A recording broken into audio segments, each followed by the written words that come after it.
Greetings, fellow expats in Vietnam. I decided to record this video because just recently I have come across a number of posts how bad the landlords are, how unfair the employers are. Actually, there is nothing really new about it. Since I moved to Vietnam, that's what I hear and see all the time. Commercial education is a crime scene. We have to understand it and we have to accept it.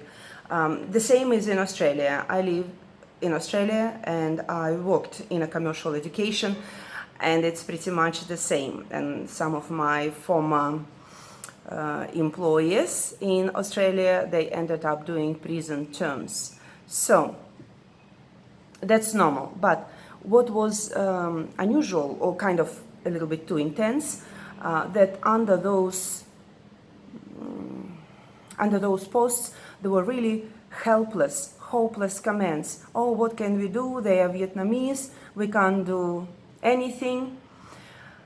And that inspired me to record this video and to share some of my experiences. I had to deal with Vietnamese police 3 times. In no way, I'm not an expert. I don't recommend anything, but maybe my experience will be useful to some of you, and maybe it will be interesting in terms of just getting general knowledge about Vietnam. Okay, let's start. The first time I approached police in February 2018. I used to live in a small provincial town, and in my town there were no Uber. There were no Grab back then, there was Uber, and nobody did Uber in my town, so I didn't need the app. But when I came to Saigon, I was using just any regular taxis. Once I returned from an overseas trip and in international Tan Son Nhat airport in Ho Chi Minh, I wanted to take a taxi to get to the bus stop, which would the bus would take me to my town. I was about to take some regular taxi, Maylin, I think, or something like that, but the employee, airport employee, which worked on that stretch, parking stretch, he directed me to a different taxi, and that was Saigon Tourist taxi. I saw the office of Saigon Tourist in Saigon, so the name was kind of familiar, but of course I didn't know anything about this particular taxi company. As soon as we took off, things started looking a bit dodgy, because the meter was showing about 1 million dong, and when I told to the driver, who actually spoke a really good English, so we could communicate quite clearly, I told him that he's supposed to switch off his meter and switch it on again. And he told me, oh, don't worry, don't worry. And, well, I thought maybe maybe it's just broken. So I knew the fare, I knew how much I was supposed to pay, so I just didn't really worry about it. I would pay the correct fare. He didn't take me to the bus stop I indicated.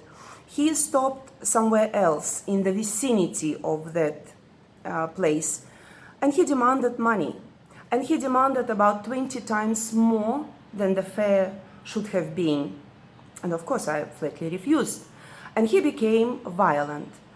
Well, he didn't injure me, he didn't actually hit me, but he was touching me. He was showing that he is going to strangle me, that he is going to hit me, that he was using foul language. And at some point, I flatly refused. No way I can be intimidated so easily. I tried to get out of the cab, he locked me in. And at some point, he threatened me. I'm going to take you to the police, they will put you in prison, you are a bad tourist. And then I thought, oh, police, police. And I started shouting, police. And some people in the distance noticed us, started looking in our direction, and then he let me go. He threw me out of the cab with my luggage, And I didn't go to the police right away to complain about it. I went home and I was hoping to complain online. That was naive. There is no such opportunity. There is no a way to complain online. But I learned something about this Saigon Tourist Taxi Company. That's not a company. That's mafia. That's a criminal organization which operated, I don't know if it still operates, but it operated from Tan Son Nhat Airport for many, many years before that incident with me. And there were so many reports online, people sharing experiences, what happened to them. I went to the local police to complain. And they told me, no, no, no, it didn't happen here, go to Saigon. I went to Saigon. I was directed to the police station on Chan Hon Dao Street in District 1. In that station, I was told, no, no, no, no, no, it didn't happen here. Go where it happened. But where did it happen? I don't really know. So I tried to complain at the airport police station, or to the officer, because I didn't find the station, I found the officer. I tried to talk to him, and he told me, oh, it happened a long time ago, I don't know, I don't know. Again, we were using Google Translate. Of course, I didn't have any paperwork with me, I didn't have a written complaint, nothing, it was just me talking. And he refused to deal with me completely. I wrote to the airport administration, and I never received any answer from them. So that was my first experience. Second time, it happened in the same misfortune of 2018. I invited my mom and her classmate, her good friend, to have a holiday with me in Vietnam. And at some point I decided to treat my mom and her friend with a rickshaw ride. Both ladies were about 80 years old, so they were not great walkers, so we were using transportation quite a bit. And there were only 2 rickshaws next to our hotel, so I asked them to get one more rickshaw. And I was absolutely sure that we are waiting for the third one. Then suddenly, rickshaws took off and they kidnapped my mom and her friend from under my nose. You may imagine my state. I was completely frantic. I was, yeah. Where would I go? I would go to the police, of course. They became a little bit alarmed when they learned that there was this incident, that 2 elderly tourists got missing. They were calling somewhere, there was some kind of commotion, but I didn't know what was going on, and I didn't sit there. Of course, I was running around hoping that it was just a misunderstanding, that the rickshaws will take my mom and her friend back to the same spot, I'll find them somewhere. And I did. I found them on the street. Those thugs robbed them and just dumped them on the street. They took every single penny from them. If I wasn't with them, my mom and her friend probably would die of starvation, because they did not have a single coin left to buy anything, to buy lunch or dinner or something. They would have to live on breakfasts only, which was provided as part of their package. So I returned to the police station to lodge a formal complaint, and I was told, no, no, no, no, no, we cannot do anything, we will never find them. And I was gently but firmly pushed out of the station. So formally, none of these crimes took place. Neither an attempt to rob me, nor my mom's kidnapping. It never happened. And at the time, I didn't have any desire to argue. You may imagine my situation at that moment, my feelings. I wanted to be with my mom at the time. So those 2 instances taught me that Vietnamese police is useless, and there is nothing you can do about anything with the police. I'm not going to find any justice or even curiosity on their part what happened to the victim. And by the way, all my Vietnamese employers and colleagues, they were always saying, whenever any problem occurred, I would hear the same advice: well, just leave it. Go on with your life. Forget it. Just pay him. So I had this feeling that, yes, we cannot do anything. And basically, I lived without dealing with the police for 5 years, but this year, I got so upset that I really wanted to be nasty. I didn't believe that I'm going to resolve my issue. I just wanted that other party to be stressed, to suffer, and to experience at least some inconvenience. It wasn't actually even a criminal matter, it was a civil dispute, and the police shouldn't be dealing with it. It's a matter for the court hearing. We're supposed to go through the court system. But I didn't know how to go through the court system, and I decided in my mind that I'm going to the police station and they will teach me how to apply to the court, and they will lead me step by step, and I'm not going to leave them until they help me. But I also didn't come all emotional and empty-handed. I had my complaint written on 3 pages. I had my copy of the contract. What is the story? Actually, I have to tell you why was I so upset. I rented a house in Phan Thiet. The house was found by my school through the agent. We signed the contract. Everything was legal, and hopefully the agent was professional, so everything had to be correct. The contract had to be correct. And I lived there for 1 year, but at the end of my rental term, I wanted to change a place. I wanted to go to another city to find another job. But I also had to go back to Australia because due to the COVID restrictions, I didn't have an opportunity to go back and to solve some of the problems. It was a burning issue. I had to go back. So I asked my landlord 2 months in advance to extend our contract for 2 months. And he agreed.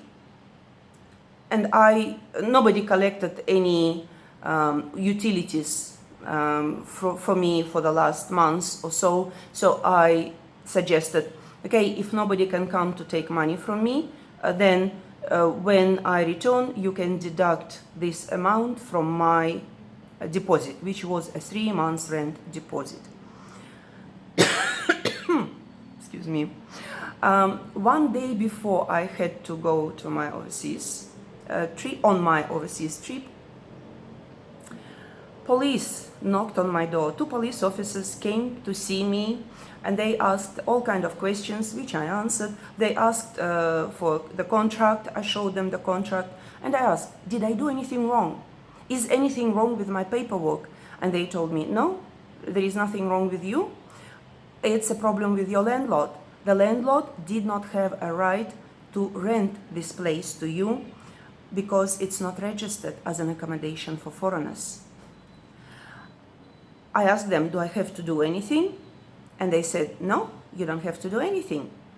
So I went on my trip, and 2 days into my holiday, I had a call from my landlord: come here immediately and collect your stuff. Police is going to come and check tomorrow if you checked out of my place. I want your stuff out of my house. If you don't come now, I'll throw it on the street. That was a very stressful call, of course, and I had to engage my school. My school organized removalists who packed the rest of my stuff. Most of my stuff was packed already.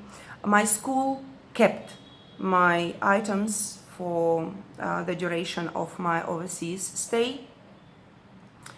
So basically, I didn't use much of that additional agreement. I didn't use any utilities. So the deduction had to be fairly minor from my deposit. When I returned to Australia and I called the landlord about the deposit, he told me that he had so many problems with the police. He had to go to Phan Thiet from Saigon so many times. It cost him a lot of money, time, stress. So, and dealing with the police is so expensive.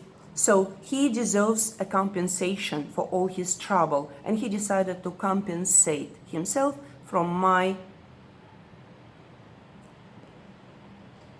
deposit.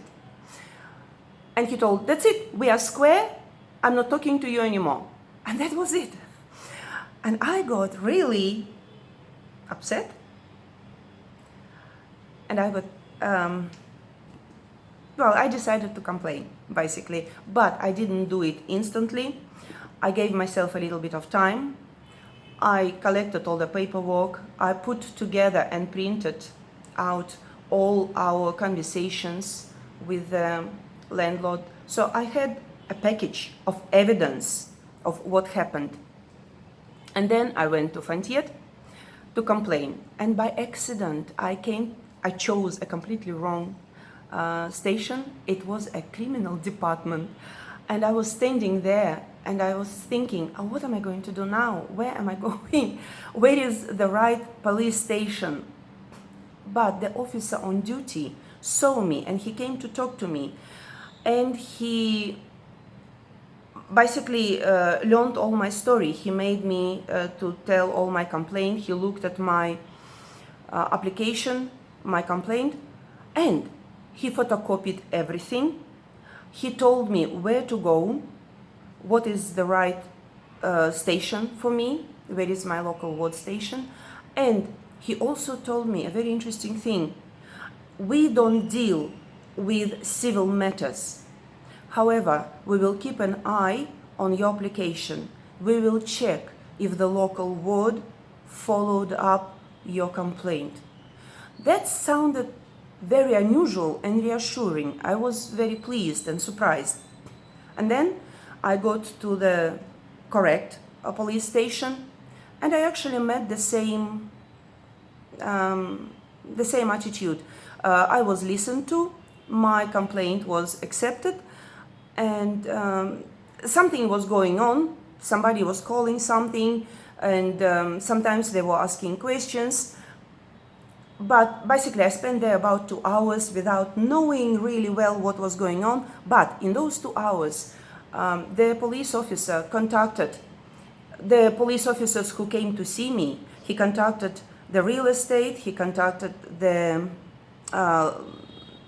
landlord, and his legal representative in Phan Thiet came to see me. So they actually did some work, and they named a time and a day when we have to come together with the landlord and sort it out among ourselves.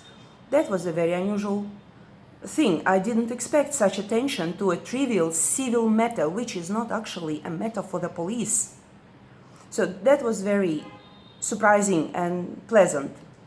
And even more, I was given a choice of time as a victim. So we met again with the landlord, and I have to admit that I was losing it. I was becoming emotional so quickly after every single lie the landlord would produce, because he was just unbelievable. He was producing articles in the contract, even if inventing articles in the contract, even if the contract was right in front of us. He was inventing messages he sent to me, even if all the messages were printed right in front of his eyes. So the police officer was very skillful. The police officer was very patient, talented, and he directed the cross-examination so skillfully that basically, to cut the long story short, which is a very long story already, I got my money. The landlord transferred all my money to my account on the spot. We signed a paper that we don't have any further claims towards each other, and that was it. And the police officer told me that if the matter wouldn't be resolved, he would teach me how to complain through the court system. which was very amazing because I thought I will have to demand it, but he was actually offering it. So now I cannot tell you what is the difference between 2018 and 2023. Is it a difference between rural and metropolitan police? Is it a difference between just different personalities? I had a good officer now and bad officers in the past, or something changed in the police in general. I don't know.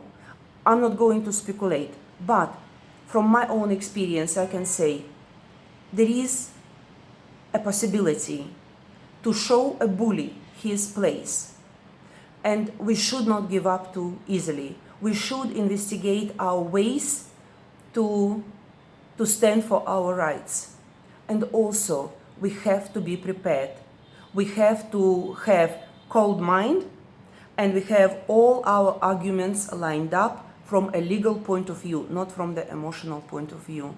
And I hope there is a chance, and maybe there are some changes in the police. I really hope that's the case. Thank you very much for listening, if you listened that far, and I do apologize that I took so long of your time. Thank you, and good luck to you all in Vietnam.